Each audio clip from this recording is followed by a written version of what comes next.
ઘરમાં ફ્રેન્ડ્સ જેને પણ આ રેસીપી ખાધી એને એમ જ કહ્યું કે વાવ, ફરીથી તું દિશા આ રેસીપી ક્યારે બનાવીશ? ગળપણ, ખટાશ અને તીખાશથી એકદમ ભરપૂર બનશે.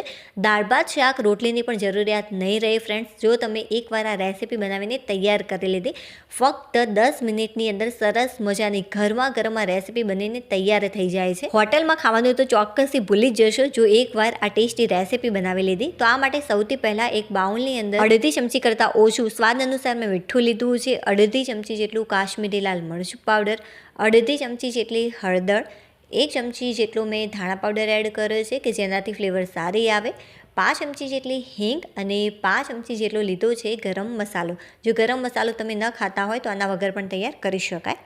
1 ચમચી જેટલા સફેદ તલ, 1 ચમચી જેટલો અજમો લેવાનો છે. અજમાથી જે આની ફ્લેવર હોય છે ખૂબ જ સરસ આવતી હોય છે, એટલા માટે ચોક્કસ એડ કરજો. અને તેને બને ત્યાં સુધી આ રીતે હાથથી મસળીને એડ કરવાનો કે જેથી જે આની ફ્લેવર છે ખૂબ જ સરસ આવે. હવે 2 મોટી ચમચી ભરીને ખાંડ એડ કરીશું. આપણે છાશનો ઉપયોગ કરવાના છે એટલા માટે ખાંડ ચોક્કસ એડ કરજો સારા એ પ્રમાણમાં કે જેથી જે આ રેસીપી છે ખૂબ જ ટેસ્ટી લાગે. હવે અડધા લીંબુનો રસ એડ કરીશું. તો 2 ચમચી જેટલું છે, લીંબુ નાનું છે એટલા માટે મેં અડધા લીંબુનો રસ લીધો છે. ત્યારબાદ 1 ચમચી ભરીને લસણ મરચાંની પેસ્ટ, 1 મોટી ચમચી ભરીને તેલ લીધું છે. ફક્ત તમે અડધી ચમચી તેલથી પણ આ રેસીપી તૈયાર કરી શકો છો. હવે આની અંદર 2 થી 3 ચમચી ભરીને કોથમીર એડ કરીશું. હવે બધા જ મસાલા સારી રીતે એકવાર મિક્સ કરી લેવાના. જે ફ્રેન્ડ્સ આ ટેસ્ટ એવો મસાલો તૈયાર કર્યો છે એકદમ ચટાકેદાર, ગળપણ, ખટાશ અને તીખાશથી ભરપૂર, જેના કારણે જે આ રેસીપી છે ખરેખર ખૂબ જ ટેસ્ટી લાગશે. મસાલા સારી રીતે મિક્સ કર્યા બાદ મેં એક વાટકીની અંદર લીધું છે 1 વાટકી ભરીને પાણી. કેટલા પાણીનો ઉપયોગ થાય છે એ હું તમને લાસ્ટમાં કહીશ. અત્યારે મેં ફક્ત થોડુંક જ પાણી એડ કર્યું છે, 3 થી 4 ચમચી જેટલું, બહુ વધારે પાણી એડ નહીં કરી દેતા, એકદમ ઓછું પાણી તમે એડ કરજો. હવે બધા જ મસાલા સારી રીતે એકવાર મિક્સ કરી લઈશું. ખાંડ થોડીક ઓગળી જાય ત્યાં સુધી તમારે મિક્સ કરવાનું. 50% જેટલી ખાંડ ઓગળી જવી જોઈએ. જો ફ્રેન્ડ્સ જે ખાંડ છે એ સારી રીતે ઓગળી ગઈ છે, સામાન્ય જ બચી છે, બસ આટલી ઇનફ છે. હવે લઈશું 1 વાટકી ભરીને બાજરીનો લોટ. એકી સાથે બધું જ એડ નહીં કરી દેવાનો. આ રીતે થોડોક આપણે બાજરીનો લોટ એડ કરીશું અને ચમચીની મદદથી આ મસાલા સાથે મિક્સ કરી લેવાનો. અને ત્યારબાદ જે બચ્યો છે લોટ એ ફરીથી આપણે મિક્સ કરીશું. સૌથી પહેલાં આને સારી રીતે એકવાર મિક્સ કરી લેવાનો. જો બધો જ લોટ એકી સાથે તમે એડ કરી દેશો તો એ સારી રીતે મસાલા સાથે મિક્સ નહીં થાય, એટલા માટે ફ્રેન્ડ્સ આ રીતે તમારે થોડું થોડું કરીને એડ કરવાનો. બાકીનો જે વધ્યો છે બધો જ હું આની અંદર ઉમેરી દઈશ. તો 1 વાટકી ભરીને મેં આની અંદર બાજરીનો લોટ લીધો છે. મેં આને સારી રીતે મિક્સ કરી લીધું છે. ત્યારબાદ આની અંદર પા વાટકી જેટલો એડ કરીશું ઘઉંનો ઝીણો લોટ. નોર્મલી જે આપણે રોટલી કરવા માટે યુઝ કરતા હોઈએ છીએ બસ આ એ જ ઝીણો લોટ છે ઘઉંનો. અને પા વાટકી જેટલો ચણાનો લોટ આની અંદર મેં ઉપયોગમાં લીધો છે. જે વાટકીની મદદથી મેં પાણી લીધું છે બસ એ જ વાટકીની મદદથી મેં આ લોટ ઉમેર્યા છે આની અંદર. હવે 4 ચમચી જેટલું મેં આની અંદર પાણી એડ કર્યું. હવે આપણે સરસ મજાનો લોટ તૈયાર કરી દઈશું. હું તમને લાસ્ટમાં બતાવીશ કે મેં આની અંદર કેટલા પાણીનો ઉપયોગ કર્યો છે. ફ્રેન્ડ્સ જો તમે આ ટાઈપના ટેસ્ટ એવા મસાલા એડ કરીને આ રેસીપી બનાવશો તો ચોક્કસ હું કહી શકીશ કે બધા ઘરના લોકો આંગળા ચાટતા રહી જશે. અને મને જેમ કહી આ રેસીપી તું ફરી ક્યારે બનાવીશ એ રીતે બધા ઘરમાં તમને પણ કહેશે કે ફરી તું આ રેસીપી ક્યારે બનાવીશ. જે લોટ છે એને મેં બહુ કડક પણ નથી રાખ્યો અને બહુ સોફ્ટ પણ નથી રાખ્યો. આપણે મીડિયમ ઠીક રાખીશું. જેવો પરાઠાનો લોટ આપણે તૈયાર કરતા હોઈએ છીએ બસ એ ટાઈપનો. હવે ઉપરથી 5 ચમચી જેટલું આપણે થોડુંક તેલ એડ કરીશું અને સારી રીતે આને મસળી લઈશું. થોડુંક આ રીતે ઉપરથી તેલ એડ કરવાથી સરસ મજાની શાઇન પણ આવી જતી હોય છે. જો તમારે ઘઉંનો લોટ અને ચણાનો લોટ એડ ન કરવો હોય તો 1.5 વાટકી જેટલો તમારે બાજરીનો લોટ આની અંદર ઉમેરી દેવાનો. તો એકદમ આ હેલ્ધી રેસીપી બનીને તૈયાર થઈ જશે. અને આ ફ્રેન્ડ્સ એક વિડીયો બનાવવામાં ખરેખર બહુ જ મહેનત લાગતી હોય છે. થોડીક પણ રેસીપી તમને યુનિક લાગી રહી હોય, પસંદ આવી રહી હોય તો પ્લીઝ વિડીયોને લાઇક કરી દેજો. ચેનલ ઉપર નવા હોય તો ચેનલને સબસ્ક્રાઇબ કરવાનું બિલકુલ પણ ભૂલતા નહીં. જે આ લોટ છે એને બાંધવામાં ફ્રેન્ડ્સ ફક્ત અને ફક્ત પા વાટકી જેટલા જ પાણીનો ઉપયોગ થયો છે. એટલા માટે ફ્રેન્ડ્સ શરૂઆતમાં બિલકુલ પણ વધારે પાણી એડ નહીં કરી દેતા, નહીં તો જે લોટ છે સોફ્ટ થઈ જશે.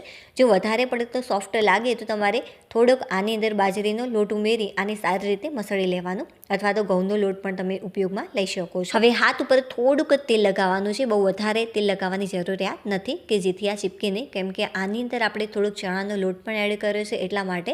હવે બસ આનો નાનો ભાગ લઈ અને સરસ મજાનું ગોળ શેપ આપણે તૈયાર કરી લઈશું. આ રીતે બાકીના મેં બીજા પણ શેપ તૈયાર કરી દીધા છે. તો મોટા શેપ તમારે તૈયાર કરવાના આ ટાઈપના. હવે આપણે થોડોક ઘઉંનો કોરો લોટ લગાવી અને સરસ મજાની રોટલી તૈયાર કરી લઈશું. બહુ વધારે પડતી પાતળી પણ નથી રાખવાની અને બહુ વધારે પડતી જાડી પણ નથી રાખવાની, મીડિયમ રાખીશું. હું તમને સાઇઝ બતાવી દઉં કે કેટલી રાખવાની. જો ફ્રેન્ડ્સ, આની સાઇઝ છે એ આટલી પરફેક્ટ છે, બહુ વધારે જાડી નહીં અને બહુ વધારે પાતળી નહીં. હવે ઉપરથી આપણે થોડો ઘઉંનો કોરો લોટ લગાવી લઈશું કે જેથી આ ચીપકે નહીં બંને સાઈડ ઉપર. જો એક સાઈડ ઉપર મેં લગાવી દીધો છે અને જે બીજી સાઈડ છે એના ઉપર ઓલરેડી છે એટલા માટે હું લગાવતી નથી. જો ઓછો તમે લીધો હોય તો ચોક્કસથી લગાવી દેજો.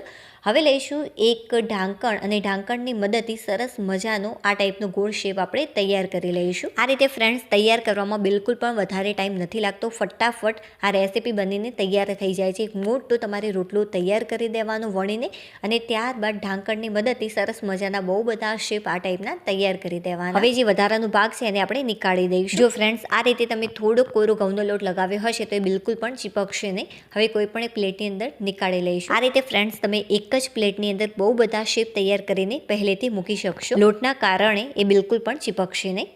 જો ફ્રેન્ડ્સ, આ રીતે મેં બહુ જ બધા શેપ તૈયાર કરી લીધા છે. જુઓ, બિલકુલ પણ એકબીજાથી ચીપક્યા નથી. અને જે ફ્રેન્ડ્સ બાકીનો લોટ વધ્યો છે એમાંથી હું સરસ મજાના ઢેબરા તૈયાર કરી લઈશ. અને ફ્રેન્ડ્સ, જ્યારે મેં આ ઢેબરા તૈયાર કર્યા ત્યારે બધાને બહુ જ પસંદ આવ્યા. ખૂટ્યા ફ્રેન્ડ્સ, ખરેખર મેં વધારે લોટ બાંધ્યો હોત તો સારું હતું. ચાલો હવે લઈશું એક નોનસ્ટિક પેન. નોનસ્ટિક પેનની અંદર લસણ મરચાંની એક મોટી ચમચી ભરીને પેસ્ટ એડ કરીશું કે જેથી સારી એવી સ્ટ્રોંગ ફ્લેવર આવે.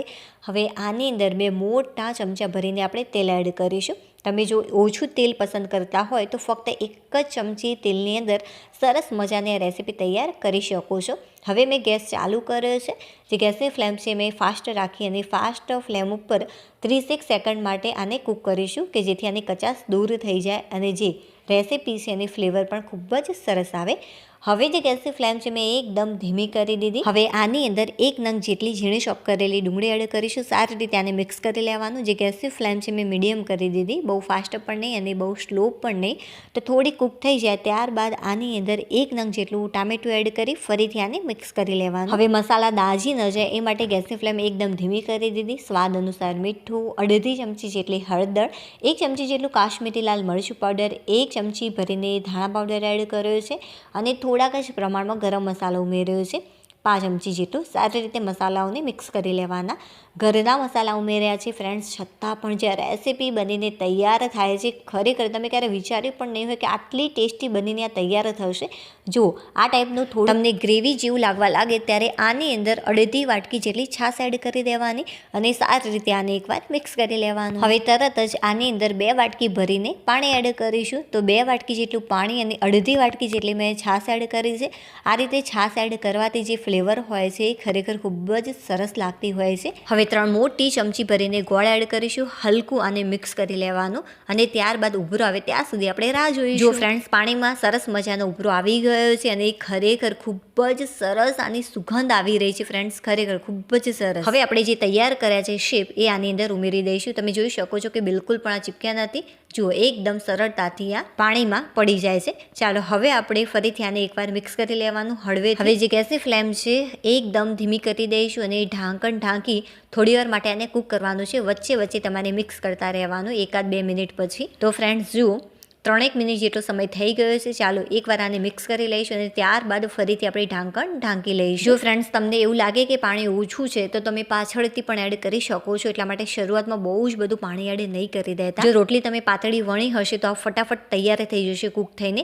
અને જો તમે પાતળી નહીં વણી હોય તો આને કૂક થતાં થોડોક ટાઈમ લાગી શકે છે. 7 થી 8 મિનિટની અંદર સરસ મજાની આ કૂક થઈ ગઈ છે. તમને જેટલો જાડો રસો જોઈએ એ રીતે તમે તૈયાર કરી શકો છો તમારી રીતે. જો હજુ વધારે ઉકાળશો તો સરસ મજા ઘટ થઈ જશે.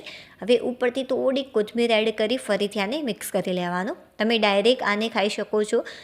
ભાત જોડે પણ ખૂબ જ સરસ લાગતી હોય છે. વાવ ફ્રેન્ડ્સ, ખૂબ જ ટેસ્ટી બનીને તૈયાર થઈ છે. ચાલો આને સર્વ કરી લો અને આનો ટેસ્ટ પણ કરી લો. ખરેખર ફ્રેન્ડ્સ, સુગંધ ખૂબ જ સરસ આવી રહી છે. મારા મોઢામાં તો જોઈને પાણી આવી ગયું. તમારા મોઢામાં પણ ચોક્કસથી પાણી આવી ગયું હશે. ચોક્કસ એકવાર બનાવજો અને ત્યારબાદ મને કોમેન્ટ કરીને ચોક્કસથી જણાવજો કે આ રેસીપી તમારે કેવી બની. ચાલો આનો ટેસ્ટ કરી લો અને તમને સાચી માહિતી આપું કે મને આ રેસીપી કેવી લાગી. વાહ ફ્રેન્ડ્સ, ખરેખર ખૂબ જ ટેસ્ટી બની છે. ચાલો હવે આપણે ફરીથી મળીશું એક નવી ટેસ્ટી અને હેલ્ધી રેસીપી સાથે. ત્યાં સુધી બાય.